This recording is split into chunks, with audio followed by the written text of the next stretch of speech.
اس سے بڑی بات کیا ہوگی کہ سیدہ کائنات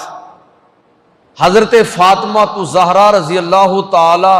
عنہا کا جو رشتہ ہے،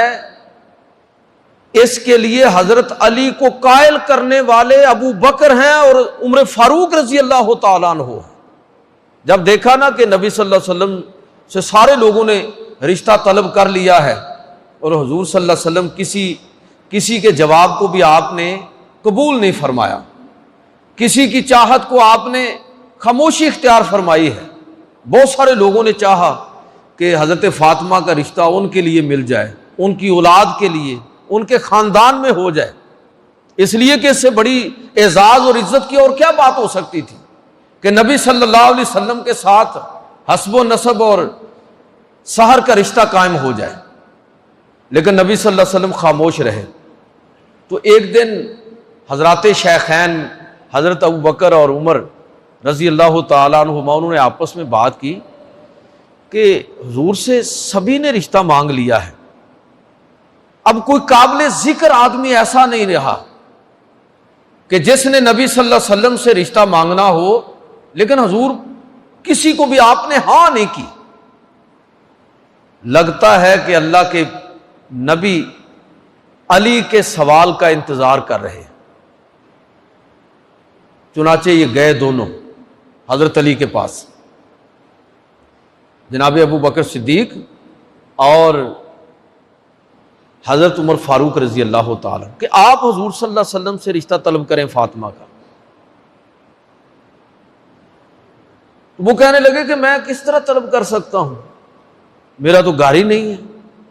کبھی مسجد میں سو جاتا ہوں، کبھی کسی باغ میں سو جاتا ہوں، کبھی مزدوری کرتے ہوئے جہاں موقع ملتا ہے، میرا تو کوئی ٹھکانہ ہی نہیں ہے، میرے پاس تو کوئی اثاثہ ہی نہیں ہے، میرے پاس کوئی مال و دولت نہیں ہے، گھوڑا ہے، تلوار ہے، نیزہ ہے، زرہ ہے، ڈال ہے، بس جہاد کیا، جو ملا بانٹ دیا، جو کمایا کچھ کھا لیا، کچھ بانٹ دیا، بات ختم ہو گئی، تو میں کس بنیاد پر رشتہ طلب کروں؟ تو ان دونوں حضرات نے قائل کیا حضرت علی رضی اللہ تعالیٰ عنہ کو، آپ رشتہ طلب کیجئے، جو بھی ذمہ داریاں ہوں گی وہ اٹھا لیں گے ہم، اس سے آپ ان تعلقات کو، آپس میں جو تعلق ہے اس کو ذرا دریافت کرنے کی کوشش کریں۔ چنانچہ حضرات شیخین کے کہنے پر حضرت علی گئے، شرماتے ہوئے حضور صلی اللہ علیہ وسلم سے رشتہ طلب کیا، آپ تو انتظار میں تھے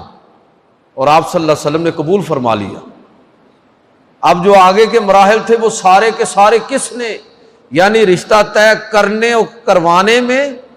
اور نکاح کرنے اور باقی معاملات سیٹل کرنے میں، باقی سارا کام تینوں خلفاء نے کیا،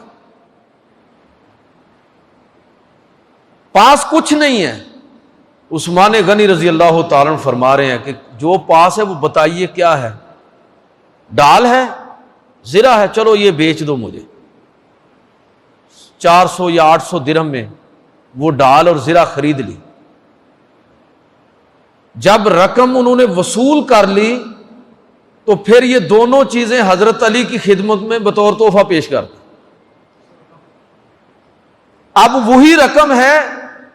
اور جو تھوڑا بہت سامان ہو سکتا تھا، جو ضروری تھا، جسے اب جہیز کا نام تو نہیں دے سکتے لیکن ایک اصطلاح ہم استعمال کرتے ہیں جہیز کی، تو جو بھی وہ تھوڑا بہت جہیز کے نام پر ہو سکتا تھا، اس کی خریداری کے لیے حضرت ابوبکر صدیق اور عمر فاروق رضی اللہ تعالیٰ عنہ بازار جاتے ہیں اور جو ضروری سامان ہے اپنے سر پر،